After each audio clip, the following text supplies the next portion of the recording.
Before we get started here, make sure you subscribe to the channel, hit the notification bell, smash the like button, and leave me a comment. So a lot of times I get my inspiration for things on the channel is really, it's kind of copying a lot of people, because I might watch a video, I might hear a song and go, man, I could really expand on that topic. This one in particular, I was out on vacation and I heard this song come up. I knew it was the Rolling Stones. I'm not a Rolling Stones fan, but I could tell, and I was like, what is this song? I've heard it before. Well, it was Brown Sugar. So I started to kind of think about covering this and maybe getting a cool tone for that, a little Telecaster action. When I was looking up on iTunes, I found another Brown Sugar by ZZ Top.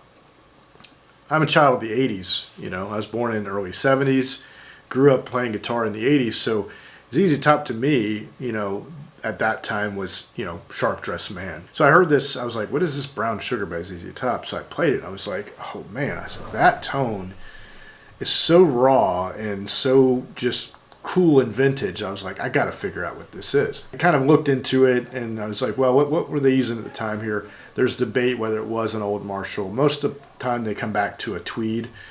This 6E3, yes, 6E3. Well, I've got a 5E3 here in the Fractal. So I'm using an Axe-Fx 3. I've got a 2016 Les Paul Standard with Burstbucker Pro pickups. And this is just not the hot rodded one, because I don't like those. But this, everybody basically says he's using Pearly, which is his 1959 Les Paul, and I'm sure that has a lot to do with it, plus anything they did in the studio. So trying to recreate this is, I can get close at best. There is something, a hollowness, not hollowness, a resonance that I just can't get, and that's okay, because the Axe-Fx is all about creating your own things and just having fun with it. What I do first is I come over and I look at the Fractal wiki page, which lists all of the models. Now there is another guide, it's Yek's guide, I guess, to all the Fractal stuff, and it's fabulous. You can go in there and it really goes in deep. But this one here you can find if you just want to search, and you just go on Google and search, Axe-Fx 3 models, amp models, and it'll come up to this page. So I went to Deluxe Tweed, which is based on the Fender Tweed Deluxe. This is a 5E3, not the 6E3. I'm assuming that's a circuit. And then my wife, oh my gosh, she's like so loud back there. So this one here is, like I said, 5E3, suggested cabs, P12R. So what I'll do is I'll come through here and just, start with the amp first. And then just do the stock amp model. Then I'll come over to the cab, and I'll pick this, and I'll search P12R. In this case, I came up with just a few, and I auditioned them until I find the one that I liked. I like this. This one sounded closest to Brown Sugar, so I picked that one. And what we've got is what you heard in the beginning. I love my family, but man, the ladies, they can be loud. So by default, everything is set here. At first I tried to dial this. I said, well, let's have my Magic Fender settings and the Magic 6.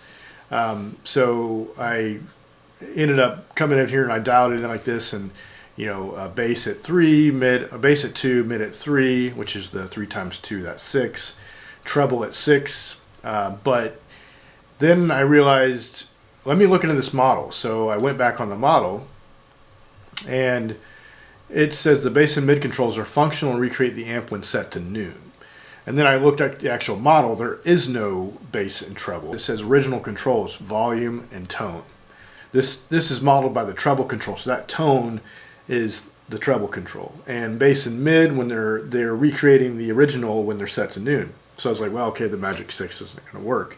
Cliff says, hey, crank the treble almost all the way up. So if I go back to the model here, I do have this treble almost maxed.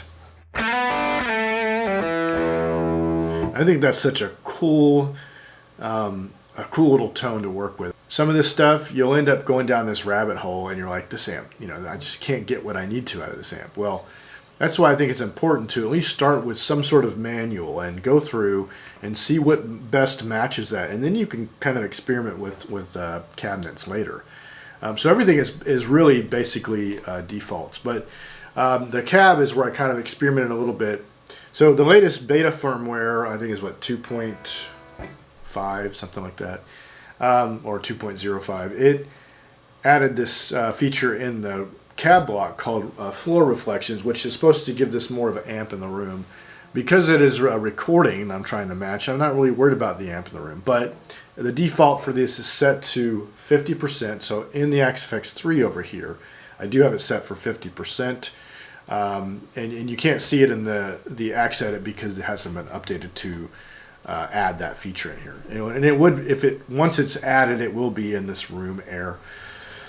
And then you'll need to adjust the level control of the room to kind of feel the effects of that. Well, if you listen to Brown Sugar, and I'm hoping I can make this video really quickly and then share the preset with you. But it's important, I think, that you watch some of this and kind of see how I got here instead of just grabbing the preset and going. This should help you on other ones too, at least my approach. So check this out if you haven't heard it before.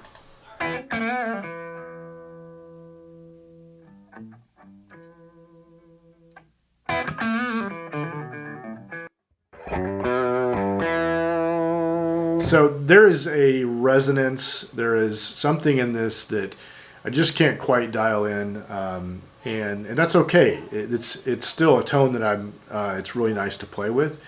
Almost like a natural room resonance in here.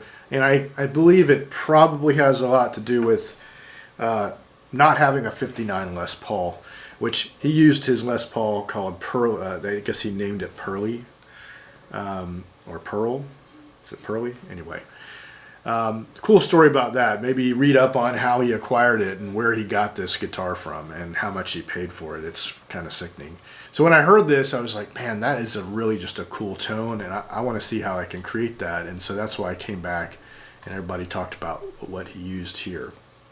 And then as it gets later in the song, it does get a little grittier. I don't know what he... That's so cool.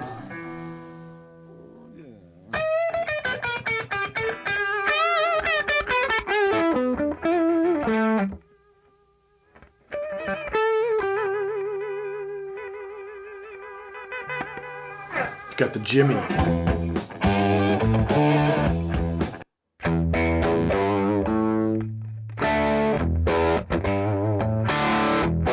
Never played that, but that's cool.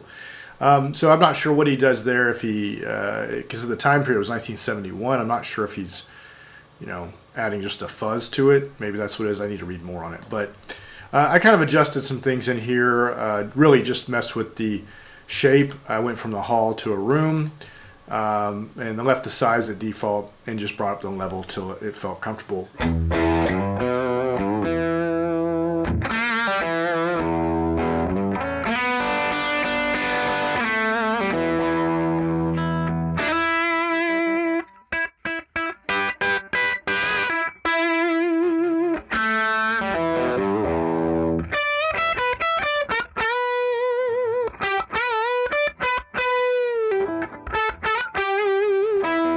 Well, I hope you enjoyed this super simple video. I like to keep them short. I hope it was short enough for you.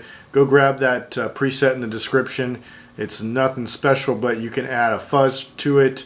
You can add another drive pedal to it and really kind of experiment with those sounds in it. And it's such a fun preset to play with.